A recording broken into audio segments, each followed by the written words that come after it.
Bom dia, irmãos, graça e paz. Amém. Eu, antes de trazer a mensagem que tenho assim em meu coração, creio que Deus colocou no meu coração para transmitir para os irmãos, eu quero reforçar o que o pastor Valdemir apresentou no domingo passado, no culto de consagração.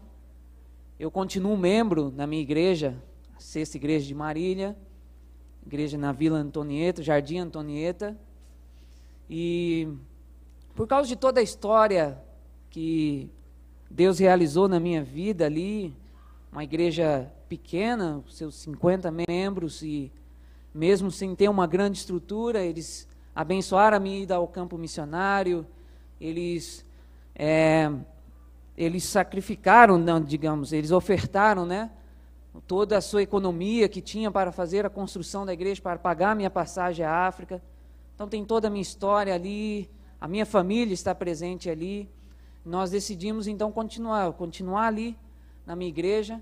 Nós achamos, Aline e eu, que as duas igrejas saem lucrando desse jeito, né? Porque aqui eu sou conhecido como Tiago da Aline, Aline do Tiago, estou confundindo. Aqui eu sou conhecido como Tiago da Aline, e lá ela é conhecida como Aline do Tiago, né? Creio que as duas igrejas saem lucrando, mas existe uma coisa na nossa família especial. Nós falamos de pai do coração, como o Clay é para nós, pais do coração, né? A Nete também tem se mostrado uma mãe para mim, e eu também tomo a liberdade, talvez, de dizer que essa é a minha igreja do coração. Tenho pastores aqui do coração. Acabei até mesmo fazendo uma pequena lista do porquê essa igreja pode ser considerada a igreja do coração. Espero que esses argumentos venham convencê-los, quero homenageá-los com esses argumentos. Gostaria, sim, de agradecer profundamente, apesar de que não é ainda uma despedida, né, tão oficial, mas daqui 2 domingos estaremos indo a Brasília e depois devemos retornar ao campo missionário. Mas por que eu considero a igreja de Parque São Basílio a igreja do meu coração? Primeiramente porque conheci a Aline, né? Isso eu acho que é óbvio, né? E lá na África, e foi assim, ela é uma bênção na minha vida. Nós vamos estar completando 4 anos de namoro e 3 de casados, né? Isso tem tudo a ver também com essa igreja, o casamento foi aqui. Então, primeiramente, a Aline, eu acho que isso é um argumento bastante forte, né? Mas tem outros argumentos também que quero acrescentar, assim. Bom, a gente quando chega, depois de passar 3 anos na África, fica aquela expectativa quando a gente está voltando ao Brasil. Nós estávamos descendo ao aeroporto do Rio de Janeiro, e eu sabia da dificuldade da minha família de poder estar presente para nos receber, mas era aquela festa, tinha familiares de vários outros missionários juntos, e com certeza os da Aline também, né? E conheci umas figuras assim que eu desci do avião, né? O meu até então pretendido sogro já veio se apresentando e dizendo: olha, você já passa o Natal com a gente. Depois me apareceu uma figura com uma costeleta até aqui, um jeito meio batistão, e me deu um abraço falando: é você o garoto, né? Eu comecei a ficar meio assustado. Aí conheci a mãe da Aline, a Nete, com toda aquela doçura: oi, meu amor, e beijo. E aí estava a esposa do pastor, a esposa do administrador da igreja, todo mundo me abraçando. Mas eu havia feito um trato assim com a Aline, sabe? Falando com ela lá na África, até porque filosofia do projeto radical, né? A gente não podia divulgar muito que estava namorando, sabe? E ainda não era oficial, apesar da bênção já dos líderes. Nós já íamos oficializar, claro. Estávamos esperando esse momento para abrir para a família, né? E eu conversando com a Aline, e olha, por favor, não deem risada, porque o que eu vou falar é muito sério. Não deem risada. Não estou aqui querendo dizer, né, que a minha sogra é fofoqueira. Não quero dizer isso. Não entendam isso. Mas a Aline me disse o seguinte: eu só falei para mim. Eu não sei o que está acontecendo. E de repente estava o pastor, o administrador, a esposa do administrador. Mas olha, foi uma bênção. Depois é um mistério. De repente o pessoal tem dom de revelação, né? Eu confio na minha sogra. É uma bênção. Esse também é um dos motivos, porque marca a nossa vida. Estava descendo 3 anos depois de estar longe no Brasil e tive também essa recepção calorosa. E depois o apoio para o seminário, porque nós vimos muitos colegas nossos com sonho de poder se preparar melhor para o campo e suas igrejas não entendendo ou talvez não tendo essa mesma visão. Aqui foi diferente, a igreja nos abraçou e com carinho nós pudemos até concluir esse seminário. Trago aqui um convite que tem tudo a ver com os irmãos. No próximo sábado, na igreja de Itacuruçá, vou entregar oficialmente aqui para o pastor, depois se você quiser ver o convite, será a nossa formatura. Pela graça de Deus nós podemos vencer. Então no próximo sábado, na igreja de Itacuruçá, para quem conhece o seminário, é nas costas do seminário, praticamente no mesmo quarteirão, apesar de ser um quarteirão enorme lá, e todos estão convidados às 18 horas na nossa formatura, uma outra vitória que tem tudo a ver com essa igreja. Não poderia também deixar de falar da classe de doutrina, que foi confiada a nós poder estar ali junto com a Eleni, no começo também com a Eliette, e é renovador para nós poder estar, né, com aqueles irmãos que, começando na sua fé, nos empolgam. E foi maravilhoso também esse tempo poder estar na classe de doutrina, e me ajudou muito também para o concílio, sabe? A classe de doutrina, assim, foi fundamental. Entre outras coisas, também o Ministério da Juventude. Não esperava, o dia que o pastor me ligou, tremeu minhas pernas, a Aline quase desmaiou, e a gente ficou ali batendo cabeça, é isso mesmo, vamos orar. E quando nós já subimos, não sabíamos dos desafios que nos esperavam, e foi também um tempo maravilhoso. Esses jovens também marcaram muito as nossas vidas. E aí eu já confesso até uma coisa, né? Hoje eu estou vendo a galeria meio vazia, não sei porquê, né? Mas eu sempre procurei sentar ali no primeiro banco da galeria, porque com um esforço ótico ali na galeria, e aí eu deixo até deixa para os próximos casais, aqueles que vão trabalhar aí com a juventude, nós conseguimos ver por o reflexo o que acontece lá atrás na galeria. Quem dorme na hora da mensagem, quem fala no telefone, Mas brincadeira, gente. Vocês são maravilhosos. E ali eu ficava ali observando mesmo, procurei observar ao máximo, e foi um tempo assim maravilhoso também com os jovens.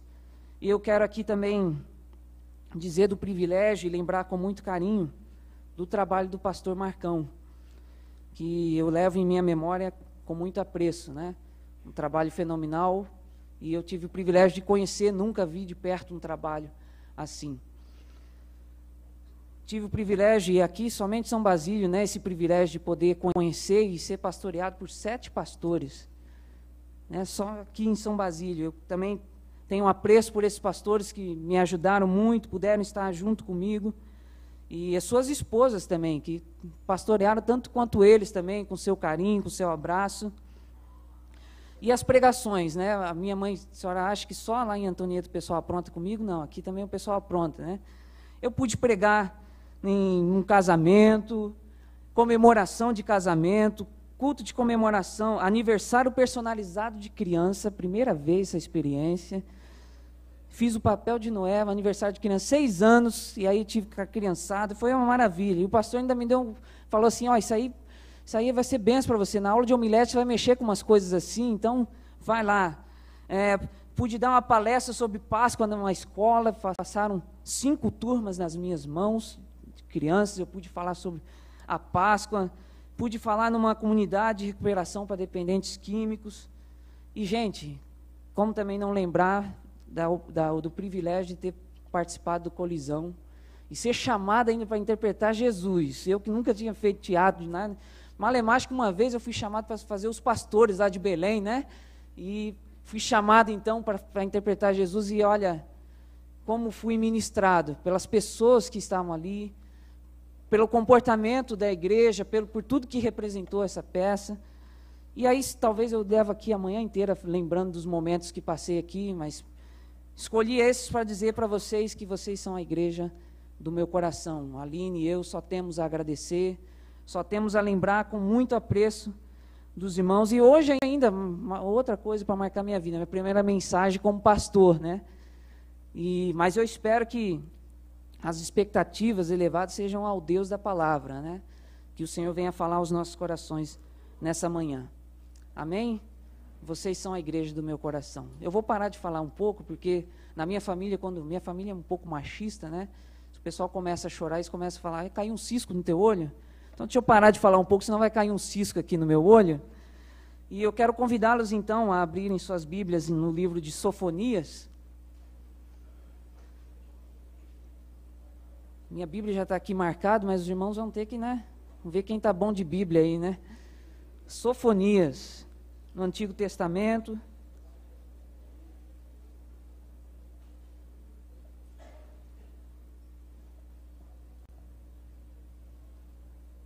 Sofonias capítulo 1, eu quero ler do versículo 7 ao 9 com os irmãos. E essa mensagem vem ao meu coração, nós fizemos um trabalho em cima de Sofonias na faculdade, a Aline e eu, as duas colegas, o Elcio e Carol, inseparáveis, e ficamos impressionados como que esses livros também têm muito a falar no nosso coração, né? Sofonias capítulo 1, versículos 7 ao 9.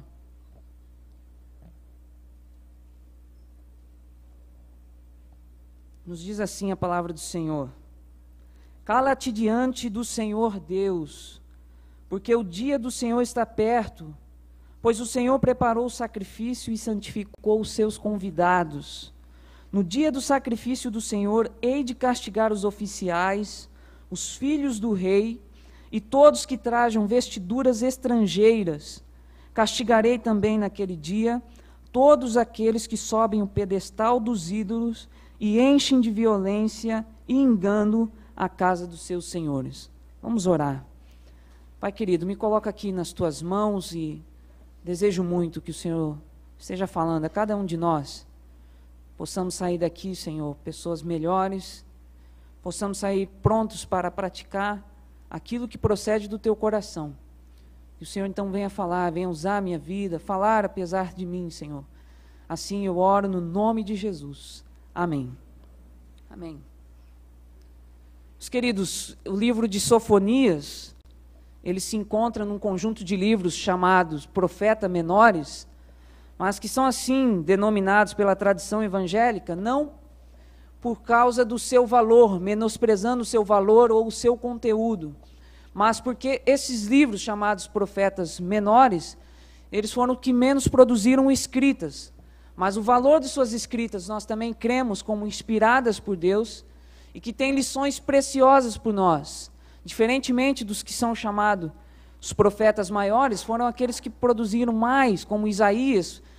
No livro de Isaías tem 66 capítulos, o livro de Jeremias, Ezequiel, mas os livros dos profetas menores, eles têm ali 1, 2, 3, 10 capítulos, e por isso são chamados de profetas menores. O Sofonias, ele teria profetizado cerca de 640 antes de Cristo, nos dias do reinado do rei Josias, um dos reis, ou talvez o rei mais jovem que assumiu o trono de Judá. Ele assumiu o trono com 8 anos de idade.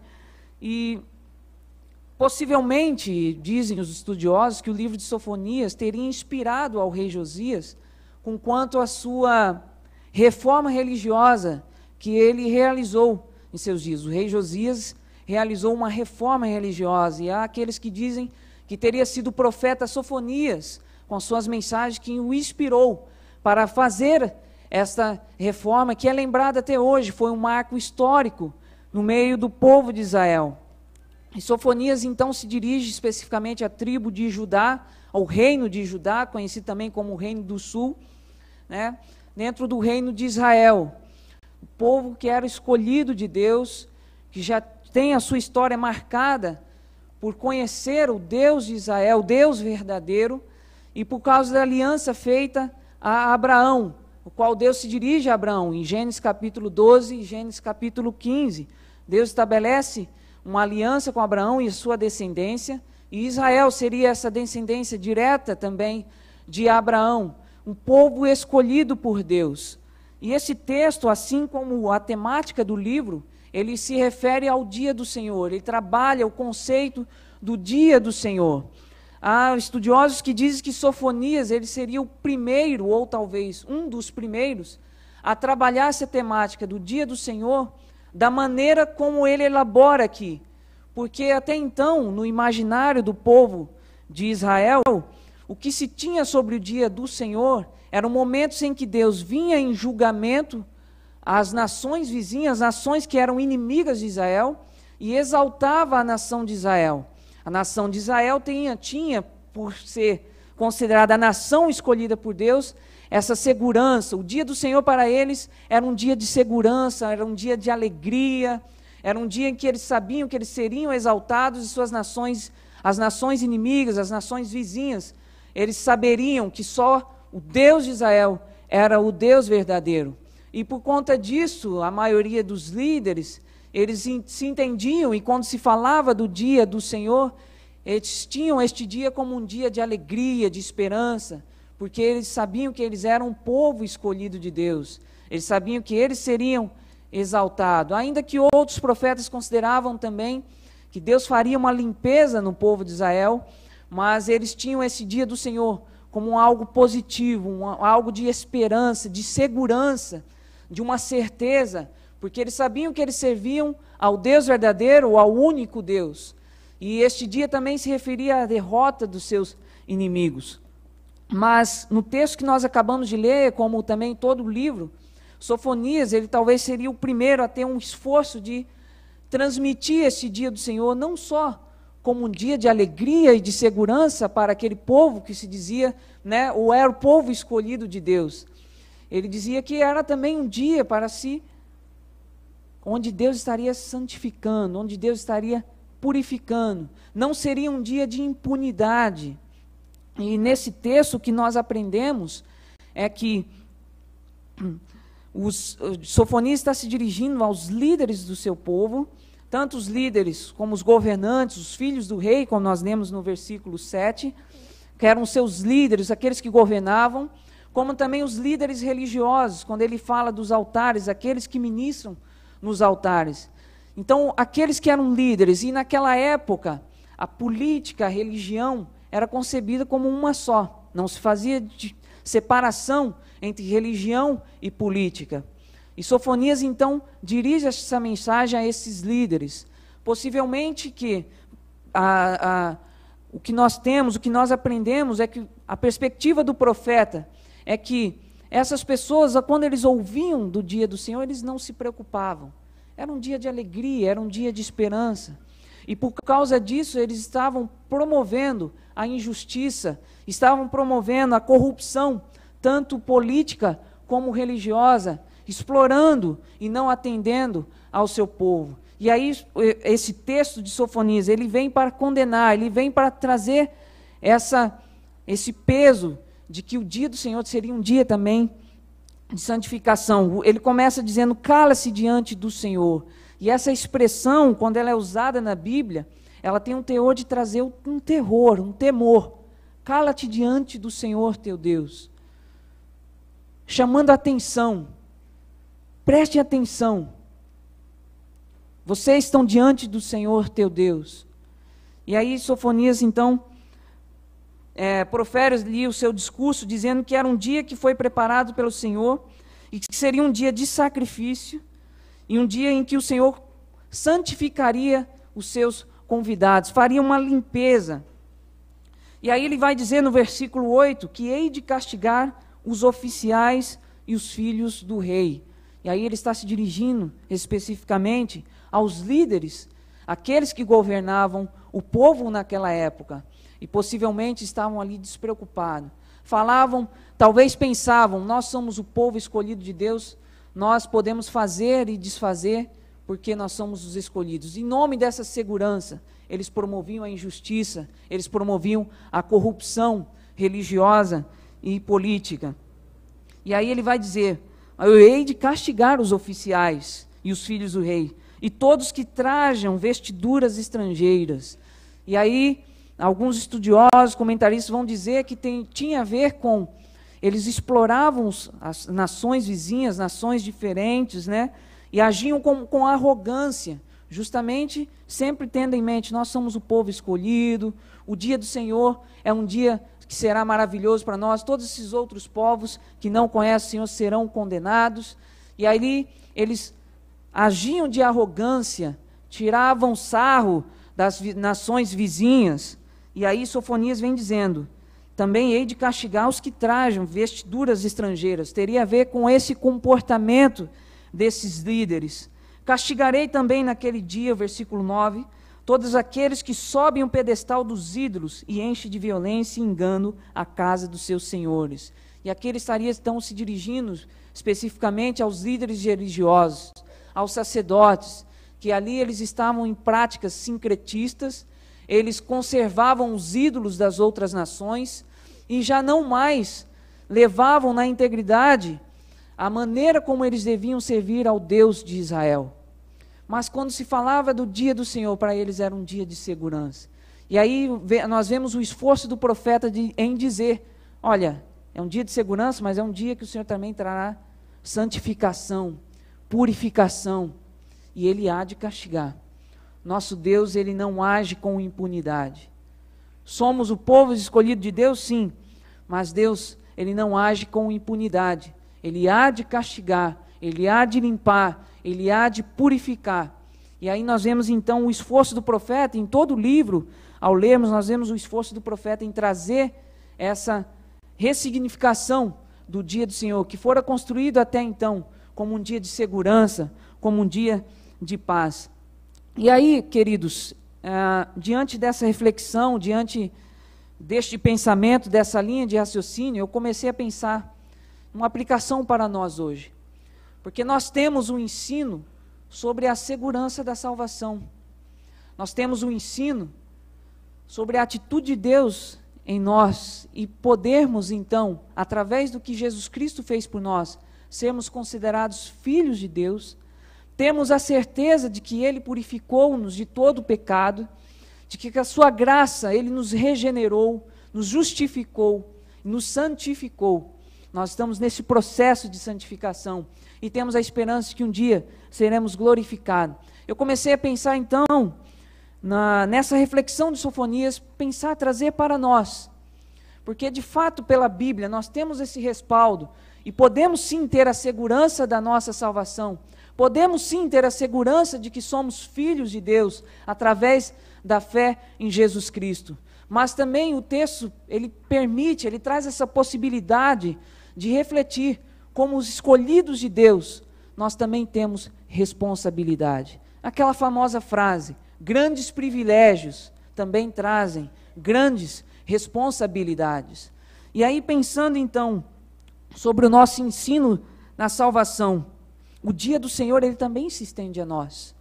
O Senhor Jesus nos fala do dia em que o Senhor há de julgar toda a ordem existente, em que nós compareceremos diante do tribunal de Deus.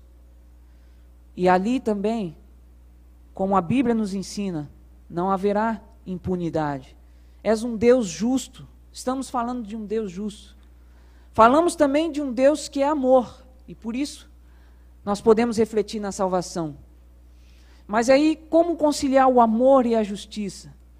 Esse ato justo de Deus e também o seu grande amor para com nós. E aí que entra a graça. A graça é essa conciliação da justiça e do amor. Deus, então, Ele não deixa impune o nosso pecado, mas Ele toca a nossa existência e assume o castigo que era destinado a nós. A nossa humanidade, manchada pelo pecado, rompeu com o relacionamento íntimo em que Deus desejava ter conosco, pois Ele nos criou a sua imagem e semelhança, mas o pecado nos faz separação entre nós e Deus. Mas Deus então, Ele toma essa atitude, Ele vem a nós, Ele assume. Então o nosso pecado, não que ele fique impune, não há impunidade em Deus, mas Ele assume o castigo que era destinado a nós. E por isso nós podemos ter essa segurança. O texto que fala deste julgamento, como Jesus nos diz em Mateus capítulo 25, 31 a 46, quando compareceremos diante do Senhor, e Ele há de separar aqueles que o receberam e fizeram o Senhor de suas vidas, como aqueles que permaneceram na desobediência. Nós cremos na salvação por justamente aceitar essa atitude de Deus até nós. E quando falamos de salvação, ela compreende a regeneração, a justificação, a santificação e a glorificação. É o que nós percebemos na palavra de Deus. Jesus, quando estava conversando com Nicodemos, em João capítulo 3, ele vem dizer para nós, né, que era necessário nascer de novo, nascer da água e do Espírito. E este é um processo que acontece nas nossas vidas através da fé e do arrependimento. O Espírito Santo trabalha em nós, nos convence do pecado e da justiça. E nós, em uma resposta de fé e arrependimento, nós recebemos então essa regeneração. É um nascer de novo. Somos feitos nova criatura. E isso é maravilhoso poder pensar nisso. O Senhor nos faz novas criaturas. Ele nos adota, Ele nos adquire como seus filhos. O selo do Espírito Santo é colocado em nós. Nós nos tornamos filhos adotados por Deus. Nos tornamos filhos e filhas de Deus. É este o processo que acontece quando nós recebemos esse dom gratuito, esse dom que vem de Deus, não é por mérito nosso. Assim nós o confessamos e entendemos, segundo as palavras das Escrituras. É o Senhor que vem a nós, que toca a nossa existência. É o Senhor Jesus que viveu entre nós. Ele passou pelas nossas dores, as nossas tentações, porém não pecou. E foi entregue na cruz do Calvário como sacrifício por nós, pagando pelos nossos pecados. E através de sua morte e ressurreição, então nós podemos receber esta graça que vem de Deus. Então é algo que vem de Deus. E se é Deus quem salva o homem, não somos nós que podemos decretar quem é salvo ou quem não é salvo. Nós podemos talvez identificar o fruto, porque a salvação deve produzir em nós um fruto. Mas a Deus somente, é Ele quem pode decretar quem é salvo, quem não é salvo. Aquele que nasce de novo, como uma atitude de Deus em nossas vidas. Mas, queridos, chama a atenção porque essa questão da segurança religiosa, a história já nos mostra tantos perigos, como, por exemplo, se nós, não quero me estender nisso, mas se nós pensarmos aqui as cruzadas, as pessoas achavam que estavam na sua razão e realizavam guerras em nome de Deus. Eles achavam que eles podiam punir aqueles que não serviam a Deus conforme sua tradição. E realizavam então as suas guerras, chamadas guerras santas. E tinham como emblema a cruz. Imagine essa situação. Em nome dessa segurança, tantas pessoas foram mortas de uma maneira tão cruel. Se nós pensarmos até mesmo em nossa história aqui no Brasil, quando os colonos chegaram, eles olhavam os índios como pessoas que nem tinham alma. E por causa disso eles podiam escravizar os índios, podiam matar esses índios. E nós sabemos o quão sangrenta é essa história. Então, queridos, essa questão da segurança religiosa, esse alerta que a palavra nos traz, é algo de extrema importância. Mas sim, eu não quero dizer aqui que nós não devemos ter essa segurança em Cristo. O Senhor Jesus nos garante esse processo. O Senhor Jesus também trabalha em nós, Ele nos justifica. Uma vez que nós, pela fé, arrependidos dos nossos pecados, confiando no ato salvador de Deus, nós somos justificados. Somos tidos por Deus como justos, por causa do sacrifício que Cristo fez por nós. E estamos em um processo de santificação. A pessoa que entregou o seu coração a Jesus, e nós refletimos muito ali, isso na nossa classe de doutrina, ele está num processo, ele aceitou Jesus, ele é uma nova criatura, regenerado, mas a santificação é um processo. Antes, o pecado era algo que era feito deliberadamente, algo que era buscado por nós, por causa nós estávamos presos ao pecado. Mas o pecado na vida do crente, alguém que se entregou a Jesus Cristo, ele passa a ser um acidente, por conta das pressões, das tentações que nós passamos. Mas é incrível poder pensar que quando nós pecamos, e isso acontece já não mais como habitualmente, o Espírito Santo trabalha no nosso coração. Vem aquela tristeza, aquele desejo de poder se arrepender.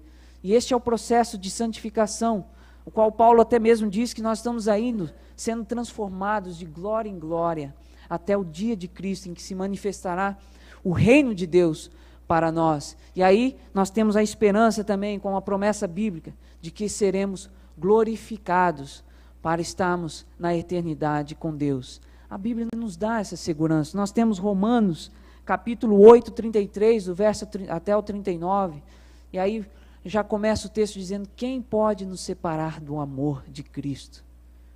Não há nada que pode hoje nos separar do amor que está em Jesus Cristo. Nós podemos ter sim essa segurança. O que eu gostaria de chamar a atenção é o que nós fazemos com essa segurança. O que nós realizamos uma vez que, passado por todo esse processo, se nós nos entendemos como crentes em Jesus Cristo, que pela fé e arrependimento recebemos Jesus em nosso coração, e aí a Bíblia nos garante, como Romanos capítulo 8, verso 1, que já não há mais nenhuma condenação para os que estão em Cristo Jesus. Se nós entendemos e nos vemos neste processo do qual o Senhor nos regenerou, o Senhor nos adotou como seu filho, nos justificou, e Ele é sempre fiel e justo, como nós confessamos o nosso pecado, 1 João, nós confessamos o nosso pecado, Ele é fiel e justo para nos purificar de toda injustiça. Se nós nos entendemos neste processo e que Deus realizou tudo isso nas nossas vidas, eu creio que o fruto disso, a resposta dessa graça otorgada a nós, é a responsabilidade com aqueles que ainda não ouviram essa mensagem. Aqui eu me lembro de Casa do Julgamento, e eu me perguntava na semana do Casa do Julgamento, por que precisamos refletir em Casa do Julgamento? E até mesmo na pastoral, o pastor trouxe um estudo sobre o inferno, trouxe um estudo sobre Satanás, trouxe um estudo sobre o dia do julgamento. E eu ficava pensando, por quê?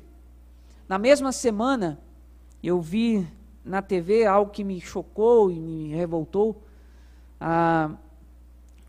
Em Goiás, um pedófilo, assassino, foi preso, matou 6 crianças, depois de abusar. E depois, um tempo à frente, ele foi tido como impune. A justiça decidiu o liberar. E logo que ele saiu da prisão, ele já procurou e já teve mais 2 vítimas. E eu fiquei pensando, mas será que é assim? Será que a vida dos homens a gente faz sem tomar consciência? Tem aquelas pessoas que parece que não têm consciência da tamanha crueldade. Será que eles vão passar assim, impunes? Será que existe essa impunidade? E aí me veio ao coração a palavra que é sempre proferida aqui. E no último domingo coube muito essa palavra também, marcou a minha vida. A questão que nós temos que amar o pecador. Odeiem sim o pecado, essa crueldade, mas amem o pecador. E que tremendo desafio é esse? Principalmente quando você pensa em certos tipos de situações. Eu me lembro que depois, mais à frente, começaram então os conflitos entre as comunidades e a polícia. E encontrei até mesmo pessoas crentes que olhavam na TV e viam aqueles traficantes, aqueles garotos armados e falavam assim, olha, por que a polícia não joga logo um míssil ali, mata todo mundo? Já acaba logo com esse problema, nunca mais vai ter esse tráfico. Por que não mata? Outras pessoas dizendo, esses aí tem só o fogo do inferno mesmo. E me veio o coração, não, nós temos que olhar com eles com amor. Ainda são frutos do amor de Deus. E quem somos nós? Porque se recebemos todo esse processo pela graça, com uma atitude de Deus até nós, quem somos nós para dizer, aquele lá tem que estar no inferno mesmo, aquele lá tem que ser condenado, para aquele ali não tem mais jeito. Creio que o desafio, ao recebermos esse processo da salvação em nossas vidas, é poder olhar para as pessoas como Cristo os olha. E é com amor profundo. Assim como esse texto de Sofonias vem trazer essa lembrança, trazer essa advertência. O dia do Senhor é um dia de segurança, de paz, de alegria, mas é um dia também em que o Senhor há de santificar, que o Senhor há de trabalhar. Não, em Deus não há a impunidade.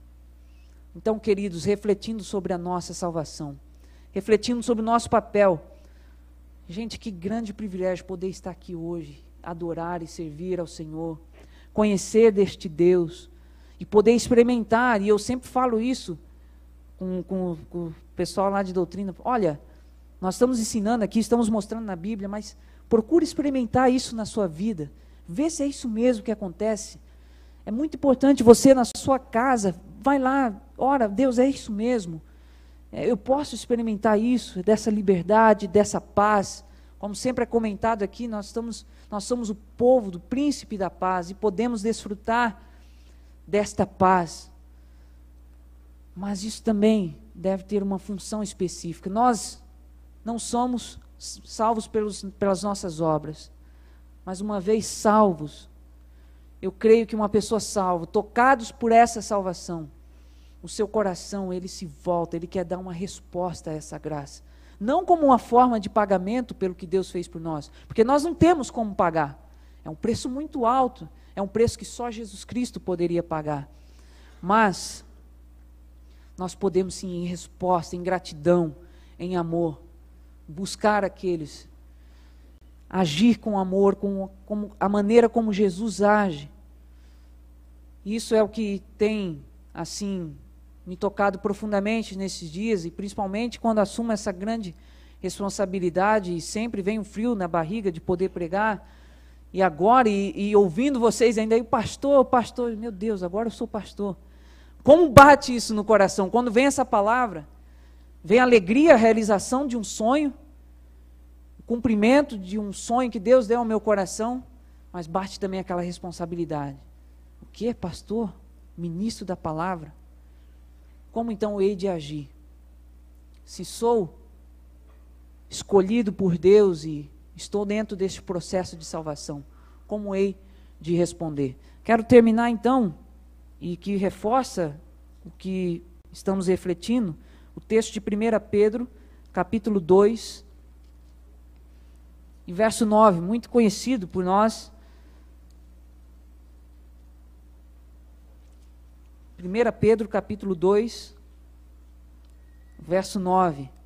E ali esse texto vai estar falando de alguns privilégios que nós podemos ter por causa do que Jesus Cristo fez por nós, por receber Jesus Cristo em nosso coração. Mas o final desse texto também nos chama à responsabilidade. 1 Pedro capítulo 2, do verso 9, nos diz assim a palavra: Vós, porém, sois raça eleita, sacerdócio real, nação santa, povo de propriedade exclusiva de Deus, a fim de proclamardes as virtudes daquele que vos chamou das trevas para a sua maravilhosa luz. Vocês viram aí o que nós somos em Cristo? Raça eleita, sacerdócio real, nação exclusiva de Deus. Mas aí ele vai terminar. A fim de quê? Por que vocês são, então? Por que nós podemos ser considerados isso? A fim de quê? Proclamardes as virtudes daquele que vos chamou das trevas para a sua maravilhosa luz. A saber, é lembrar que antes nós estávamos em trevas, e se não fosse por Jesus Cristo, nós estaríamos na escuridão. Quando eu passo em alguns lugares e eu vejo cenas tão tristes, às vezes passando ocasionalmente na frente de uma boate, época do Rock in Rio, nós vimos na estação de Campo Grande, da Tijuca para cá, encontrávamos garotos jogados na sarjeta, babando, as pessoas mexiam, brincavam, e ele lá, como lixo. Mas me faz lembrar que se eu não tivesse Jesus Cristo, poderia ser eu ali deitado naquele banco. Poderia ser eu jogado daquela maneira.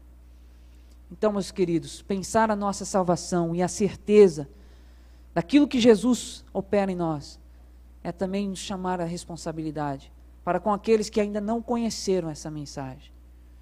E é por isso que, talvez, se eu pudesse dizer que seria o meu presente, ou a minha homenagem para a igreja, por tudo que vocês fizeram na nossa vida, eu expressaria da seguinte maneira: quero então avançar na obra de missões. Quero então avançar na obra de proclamar a palavra. Se fosse para dizer uma mensagem ou algum ensino que eu pudesse dar de fato para os jovens, que tivemos o privilégio de estar juntos, o que eu diria para vocês é isso: olha, de tudo que eu pude ensinar, pelo menos entendam esse meu desejo. Quero continuar a proclamar a palavra. Quero ser esse instrumento. E com o coração compreendendo os perdidos, que se não fosse Jesus Cristo eu poderia estar ali como um deles. Que Deus assim então possa abençoar essa mensagem no coração dos irmãos, possa trazer essa coragem, essa fortaleza para avançar nesta obra, mas também sem perder o foco da grande alegria que nos será o dia que estaremos com Cristo na eternidade. Isso também às vezes me conforta nas variadas despedidas que a gente faz. Às vezes nós nos despedimos sem saber se vamos nos encontrar de novo na vida, mas nós dizemos, pela esperança, a doce esperança da eternidade, nós temos então esse consolo. Então que o Senhor possa estar fortalecendo, que o Senhor possa estar abençoando cada um dos meus irmãos aqui, as minhas irmãs. Nosso coração é muito grato e deseja ver cada vez mais essa igreja avançando nesse sonho, nesse desejo. E muito obrigado pelo privilégio de vocês estarem participando conosco também dessa obra. Deus os abençoe em nome de Jesus.